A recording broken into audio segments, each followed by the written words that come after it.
Have you ever eaten a chocolate pudding with 3 fingers? I don't remember ever doing that. I'm telling you, maybe when I was a kid, but it's interesting.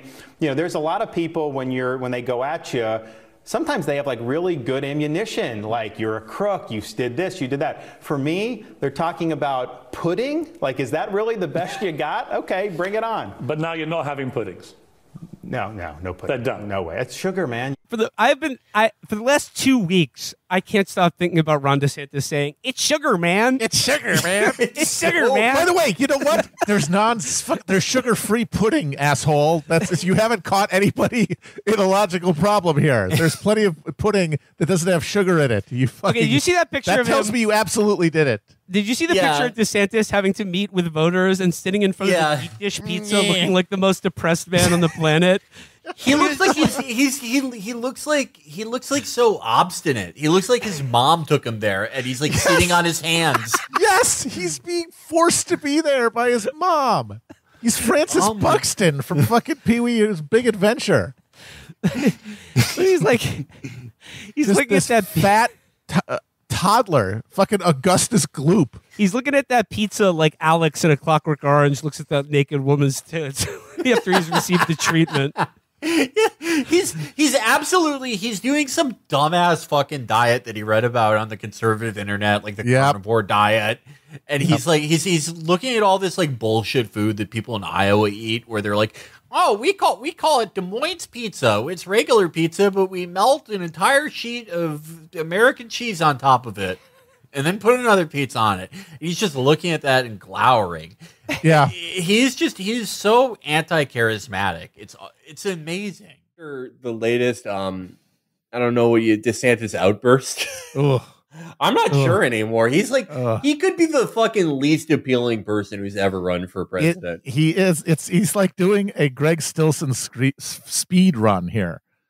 Just any artifice of serious political guy just peeling off and revealing, that like Toontown screech. How would they know me? Okay, think about that. Do you honestly believe that's credible? How would they know me? How would they know me?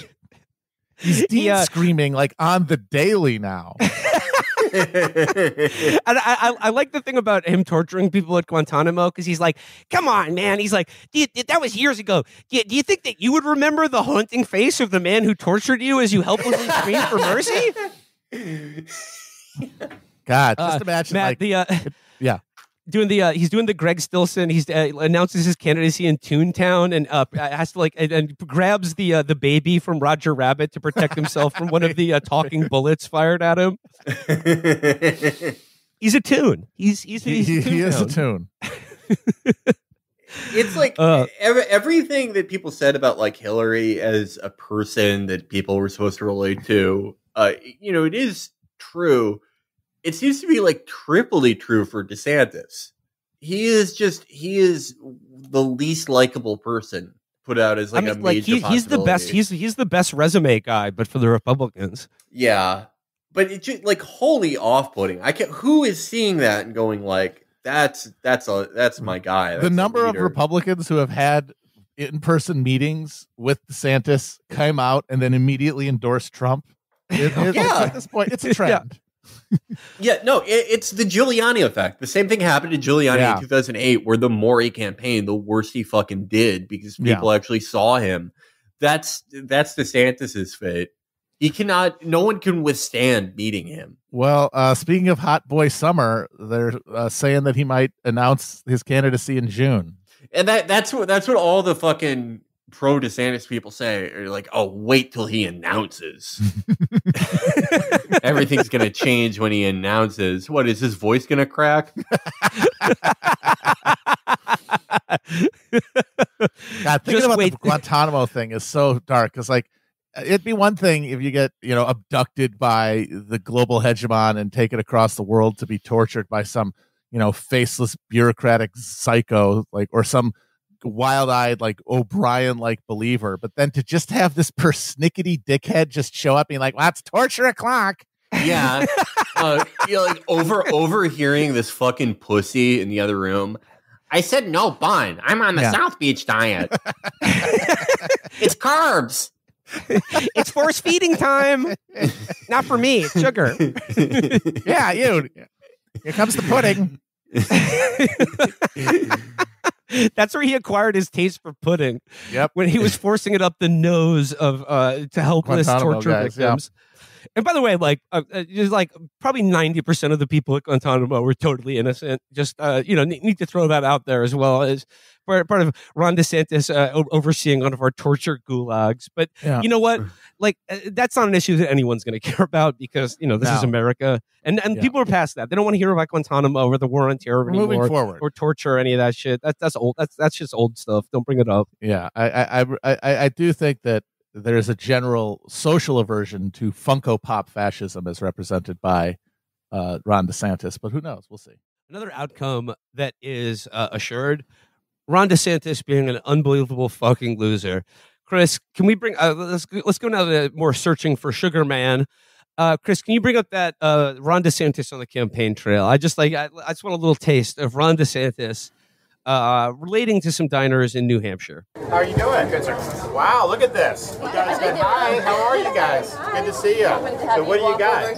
Go right over here? Yes. Okay, good deal. In. Good deal. Thank Wow. you. Crowded, huh? Good. Hey, how are you doing? It smells really good, I'll tell you that. Killing so we'll do it. Okay. How you doing? Good. What's your name? I'm Tim Hampton. Okay. How are you? I'm wonderful. Great to be up in New Hampshire. Oh my God.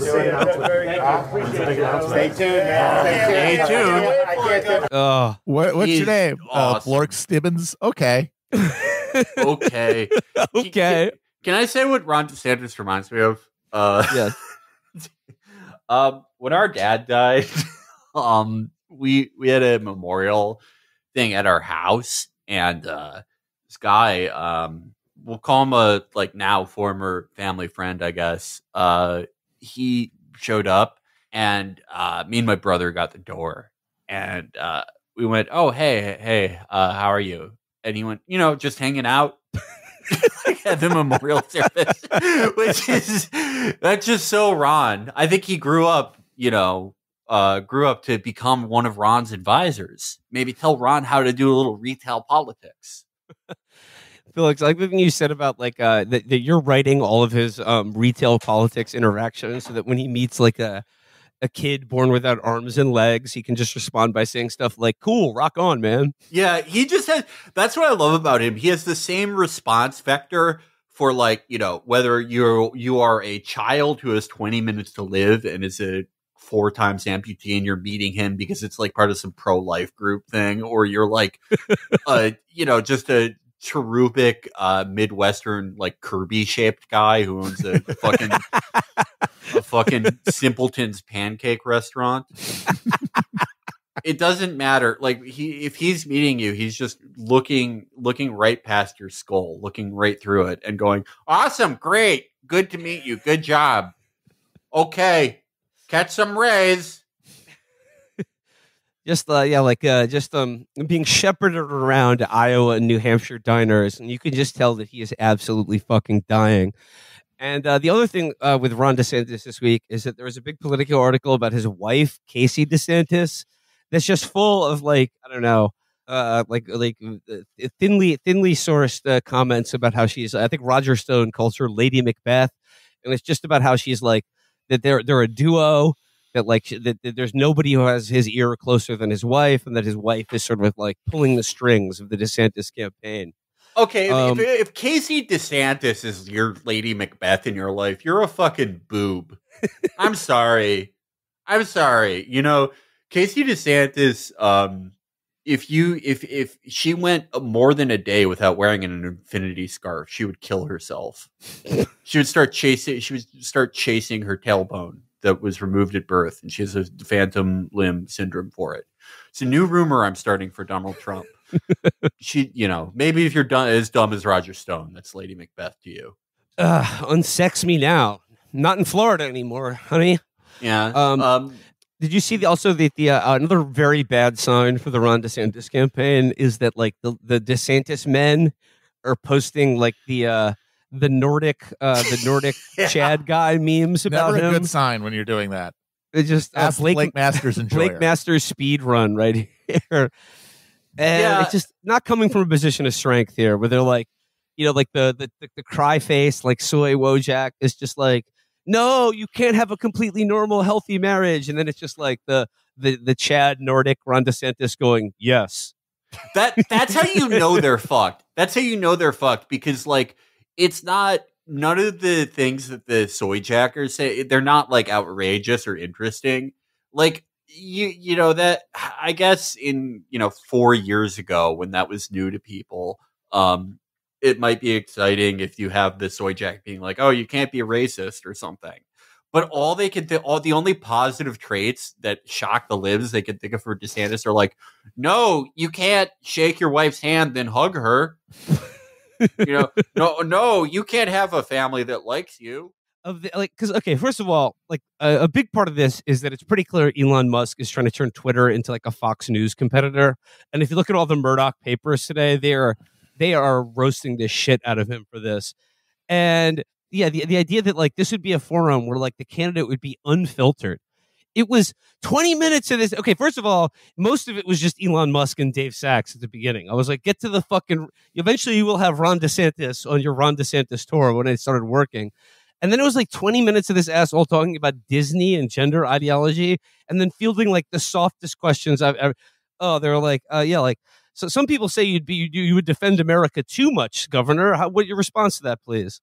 Ron, a lot of people are criticizing you that your marriage is too normal and you shake your wife's hand with too much passion. I love David Sachs. David Sachs is like, when Sheldon Adelson died, and they saw that Miriam she's like in soul form. She isn't in physical form anymore. She's like about to go to the Nexus. Republican donors are like, holy shit, what are we going to do? We need a new scary genius. And David Sachs was like, have no fear, I've arrived. And then immediately seems to have lost all his money the second that rates went up 1% of half a percent. He's been honking like a goose for government intervention for a while now. As soon as they turn that money machine, he's like, actually, you know what? Please, government, help me. Yeah, David Sachs is on paper worth like, $900 million. He's going to payday loan places every day to pay for the shiniest fucking shirts you've ever seen. And that side of the party is like, don't worry. We have Sheldon Adelson at home, and he's way better. And Team Ron and Team Elon were like, who's the most charismatic man we know? David, unfortunately, we can't handle video. It will blow up the building that we're in if we try to do video, so no one can see your shiny rayon shirt. But just lead this off. Talk about how Mickey Mouse has a Neo vagina. People love that. And he did it. Out of the triumvirate of those three, it is truly impressive that David Sachs is the most repellent individual between Elon, help me, Rhonda, and himself. Well, yeah, I mean, he's just a sniveling. He's a grim of worm tongue. He's not even like the guy doing it. He's just like the hanger on, kissing his ass. This is one of David Sachs's questions to the governor. He says, "Governor, I saw the cover of Time magazine this week, and I think they were trying to do a negative story because you were kind of scowling in this portrait they made of you. And in the article they compared you to the Terminator. And I think they meant it as an insult. But I thought it was kind of cool. I thought it was a good thing because I think we need a cool-headed, ruthless assassin to go in and take on the woke mob. Take on our out-of-control government and take on problems like the one on our border. Again, I think it made you sound great, even if it wasn't their intention. Yeah, Ron, you are just like the Terminator. Motorcycle and put in packs. Your sugar, man, give it to me. So I can put it in the garbage. That's where it belongs. Your foster parents are woke. I know why you eat sugar, but it's something I can't do, man. Oh God! Just like that was like hitting a three, then stealing the inbound pass and hitting another three. he's lowering himself into a vat of full strength Coke. I lied.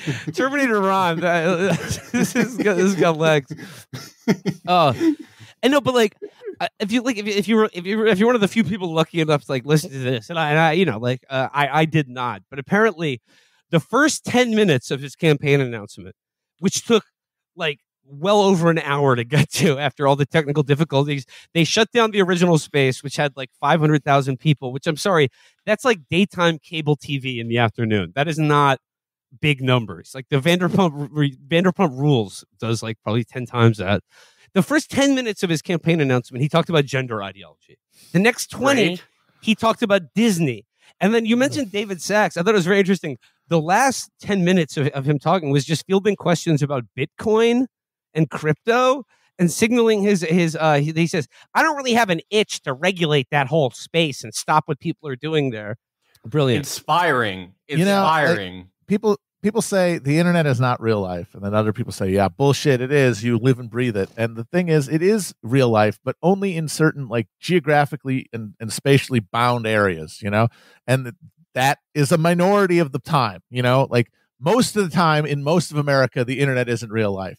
But it's possible for it to concentrate and like take over like a local media ecosystem and electorate. And that has happened in Florida. Florida has been hijacked by the internet.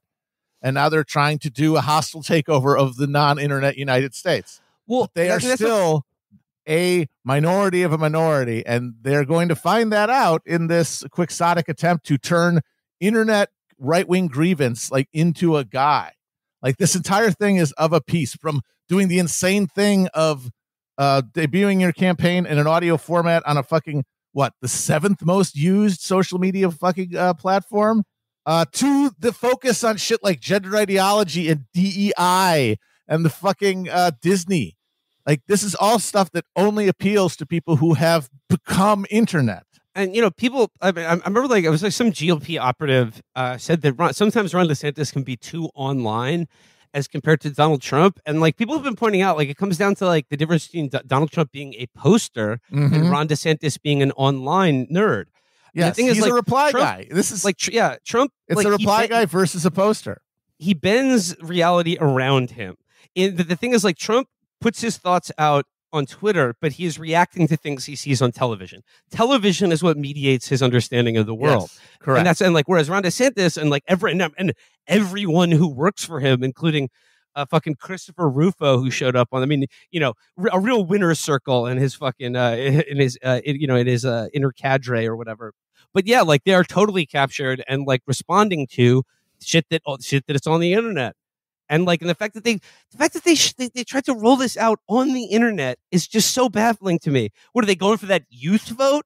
And like Twitter as a website, yes, you're right, Matt, is like not even like barely in the top 10 most used social media sites, and barely even works to begin with. Yeah, apparently there was no prep. They didn't do any extra, lay on any extra capacity beforehand. They're just like, no, we've done it. We fired everyone, and now it's running on rails, and we can dump this on there with no problem. It's astounding. The hubris. It's beyond parody. It's tedious to point out because like how you wouldn't write it that way. Yeah, they didn't even do like a dry run of it. They were like, okay, we're like, we're an hour out from going live on this big, and like no one in the DeSantis campaign pressured them to do this either.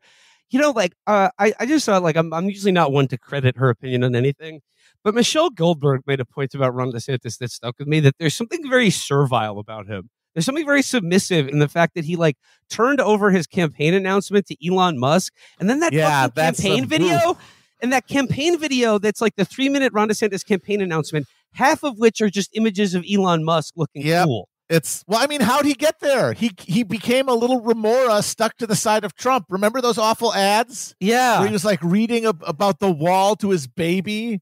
Oh. And it's like he's teaching his children about how awesome Trump is. Everyone knows my husband, Ron DeSantis, is endorsed by President Trump, but he's also an amazing dad. Ron loves playing with the kids. Build the wall. He reads stories. Then Mr. Trump said, "You're fired." I love that part. He's teaching Madison to talk. Make America great again. He was just a vessel filled with a Florida-shaped vessel filled with Trump. So he has to be latched on to some other figure who actually does act, because he can, as a reply guy, only ever react. Yes. And that's why now he's lashed to the weirdest and most off-putting parts of Trump's appeal, the culture war stuff, because it's the only thing that, as governor of New York and or Florida and as a husk, he could actually do something good. Oh, people don't like this woke stuff. Oh, what are they saying on the internet? You don't like that? I'll ban it. You don't like those guys? They're gone.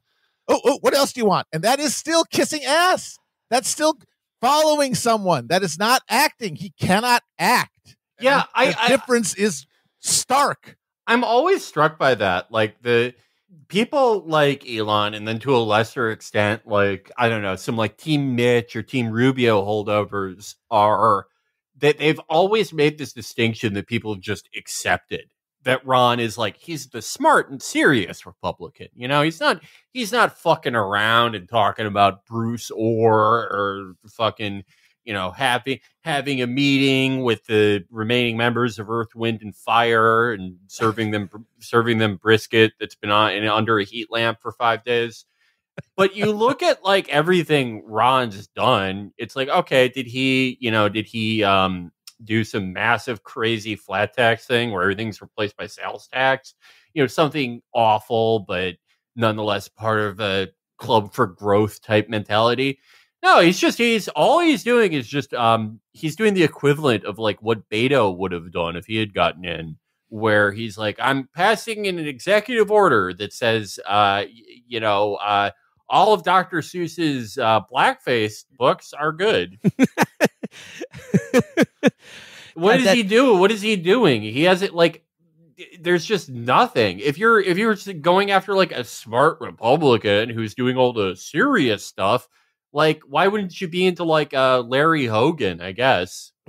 Someone like that. And that speaks to something. By the way, Glenn Youngkin, who said he wasn't going to run for president in 2024 like a couple months ago, has now said he's reconsidering.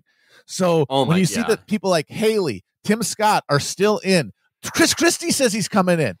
DeSantis has not scared anybody out of the water, and you might say, oh, you know, there's no downside for these people. Like, their campaign people get paid and they get a bigger platform and maybe they get a media job. But even if they only take a couple percentages each, all those percentages come out of DeSantis's slice. Yeah. None of that comes out of Trump. That's just pure cannibalism of the anti-Trump vote. So he's fucked if he can't get these people out of the race. And like Glenn Youngkin, like he's watching Glenn Blumpkin, please. He's watching DeSantis, and like, as Matt said, like all his personal interactions, like you think his interactions with someone he doesn't like Charlie Crist, who almost made fucking Ron cry. Oh God, that was my God. Charlie Crist is fucking nothing. Charlie Crist is a fucking waterbed salesman, and he almost made Ron start self-harming. Yeah, Ron does this thing. He does this thing when someone like gets him in public, like when Gillum did that to him too. You know, like totally on Molly, rolling, and still did it to him. Is that he'll kind of do that? You guys, that people might not be able to understand it, but you guys know what I'm saying. He goes like this. Yeah, he's like a toddler. Well, he's like, if I keep huffing, they'll know I'm mad. Just like a little baby harumph. Yeah. Fucking Andrew Gillum had poppers falling out of his pocket, and Ron was trying to hold his breath until he passed out so they could cancel the debate. Francis fucking Buxton. Yeah. Like, name all the biggest fucking losers. Like, the Florida Democratic Party are the biggest losers ever, probably. Oh my God. Are like Washington Generals. The guys that the Washington Generals play in practice. Yeah. They are the guys designated to give the Washington Generals a winning record before they play against the Globetrotters. They are like the guys that are supposed to run against the side. They're nothing. And they, you know, Andrew Gillum somehow came close. Charlie Crist got destroyed, still almost made him cry. And like, that's bad enough. As Matt pointed out, though, when he's with someone he likes or is supposed to like, it's even more disturbing because he's either like just a fucking toady, totally servile and quiet, just disgusting. It's not like when Trump likes someone and he's like kind of alphaing them. He's like, I bet you've never seen a fucking desk like this, whatever dumb shit he talks about. Ron, by the way, Ron would you like sign boxing gloves by Roy Jones Jr.? Yeah. I could give them to you. Ron acts like a court eunuch around someone, or does like he goes, time to turn on the DeSantis charm, and turns into a tune. And it just fucking beyond disgusting. And if you're Glenn Youngkin before this, because he's surrounded by other idiots. He's like, oh, it's either Ron or Trump. I'm not going to fuck this up. And now he saw more than 5 minutes of Ron in person. And he's like, wait a minute. I fucking did 9/11.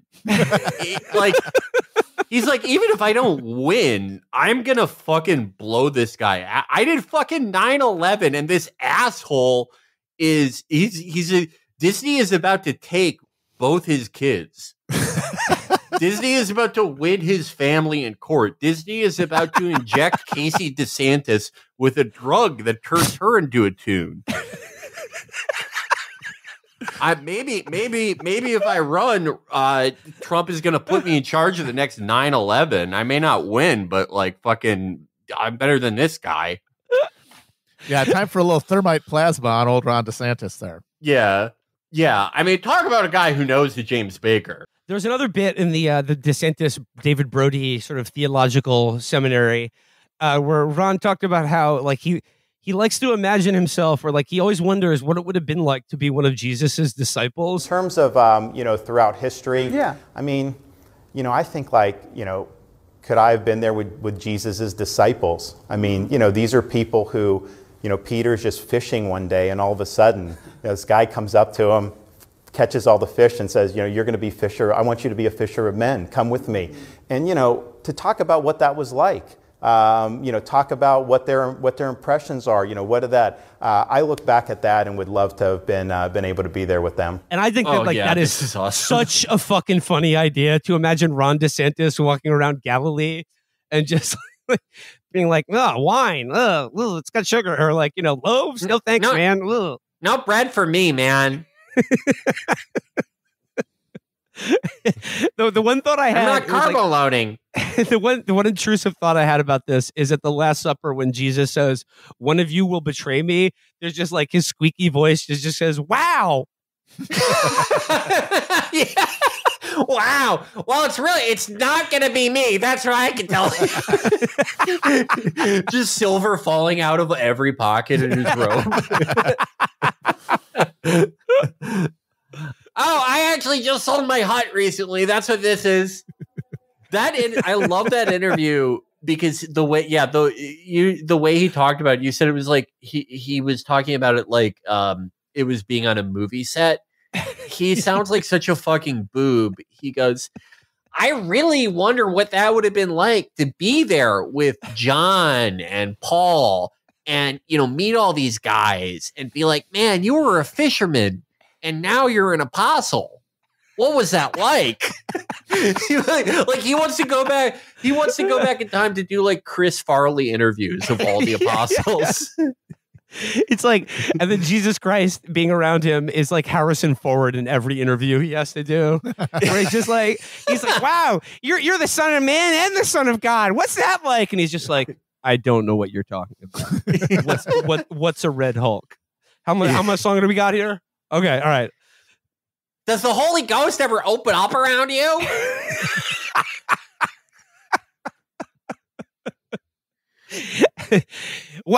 How'd you get into being a Messiah? I think that would be a great educational tool to do like a VeggieTale style thing, but it's Ron DeSantis sent back in time to different historical events. Ron DeSantis at the forming of Islam, meeting Muhammad, punches Pilate and be like, we're gonna revoke the tax status from your Roman protectorate, man.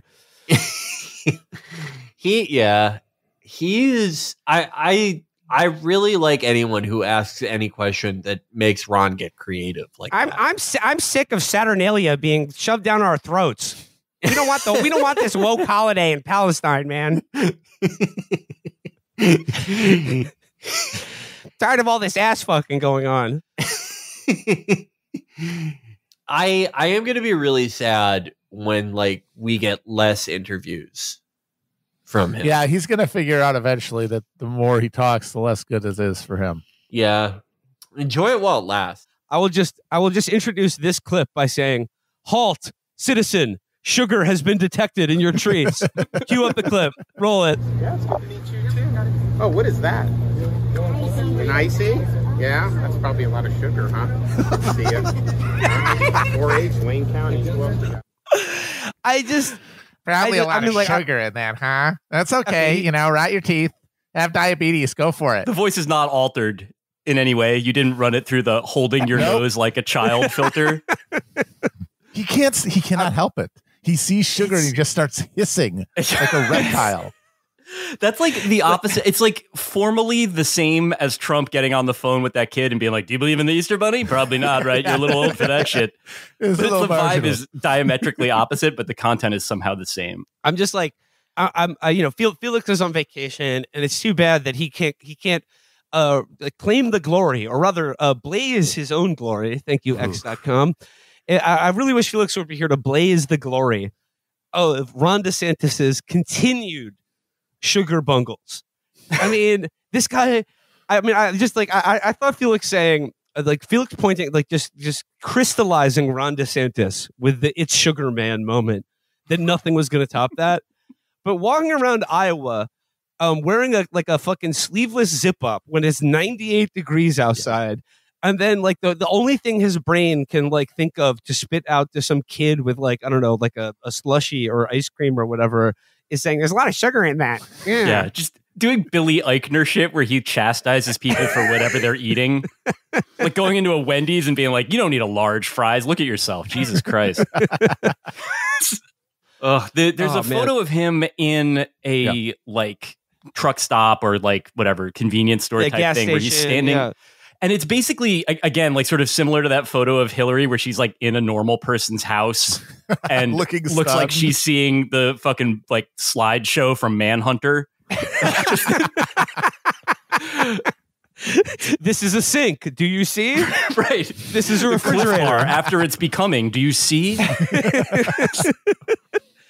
No, but David, in the Ron DeSantis one, he's bent at a perfectly 90-degree angle, surveying all of the gas station food, and then the journalist or whatever was just Ron surveyed the items at the gas station. He purchased a Quest bar. A Quest bar? A Quest bar. Think about how long that Quest bar had been sitting in that gas station. That arrived there at least when Obama was president, possibly earlier, and he was like, "Well, this seems to be the healthiest option." Quest bars are sort of a high protein energy bar that's that has the appearance of candy. It has chocolate flavor, but certainly no sugar. No sugar. Can't have any of that. Can't. If you want, he has put himself at a dietary distance, man. He is doing it. I'm glad that you pointed out the posture, though, because that guy's rewired his whole physiognomy and way of presenting himself to the world to emulate Trump, and it's going to get him beaten by Tim Scott in 2 primaries, and then he's just going to have to go back to his job. You do the accordion hands now. He can't stop doing that. That's just it's in his brain. That's not an opt out, and he's stuck with it. You said he's trying to imitate Trump, or now he's trying to distance himself from Trump, and nothing is working for this guy. This comes on the heels of New York Times out today with a headline: Trump crushing DeSantis and GOP rivals, Times Siena poll finds. And the whole poll just breaks down the different tranches of Republican support. And Donald Trump has more support among Republicans who think that compelling Bud Light to attack trans people is the most important issue of the day, and people who think that that's not an important issue, and politicians should shut the fuck up about it. And it's the same margins, right? Yeah. It's basically Republicans that think that trans people are real and okay, and then Republicans that think that trans people are demons on this earth both agree by 36 points that Ron DeSantis is unsettling and they don't want to vote for him. Well, here are some polls from the New York Times article. Mr. DeSantis narrowly edged Mr. Trump on being seen as likable and moral. Interestingly, the share of Republicans who said Mr. Trump was more fun than Mr. DeSantis, 54% to 16%, almost perfectly mirrored the overall horse race. Yep. On a range of issues, the poll suggests it will be difficult for Mr. DeSantis to break through against Mr. Trump on policy arguments alone. In the head-to-head matchup, Mr. Trump was far ahead of Mr. DeSantis among Republicans who accept transgender people as the gender they identify with, and among those who do not. Among those who want to fight corporations that promote woke left ideology, and among those who prefer to stay out of what businesses do, among those who want to send more military and economic aid to Ukraine, and among those who do not. among those who want to keep Social Security and Medicare benefits as they are, and among those who want to take steps to reduce the budget deficit. It's just, there is no policy here that would placate any of these people. It's not about policy. There's no one wants any policy. Yeah, policy means nothing. I mean, there was a thought I had that maybe the vaccine could be a wedge, but no, everyone has agreed that they just don't want to. They want to pretend that never happened. That they just want to move on, and like only the real freaks want to keep talking about COVID in any respect. So that's not useful. So in every other thing, it's like he's basically got the same policies as Trump. He's arguing he can do them better, but who really cares about that? He looks like a freaking creep that nobody likes. That's what really matters. There's a great bit at the end of that story where they're this is the first time I've ever seen this. I'm not like a habitual reader of polls, but I feel like I would have heard about it before, where they asked which candidate was more fun or the most fun. Like they used that word.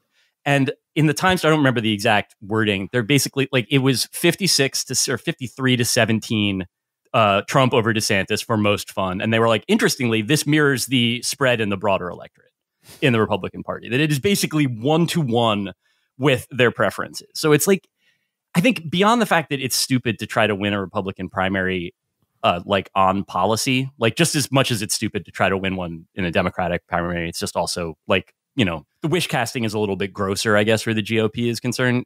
There's also, it's like, basically they're asking, do you want to recast the role of like the hero of the cable news shows that you watch? Like, do you want to like recast the Mel Gibson part in Lethal Weapon with Kirk Cameron? Are you into that? And the answer is no. Like, nobody wants to do that shit.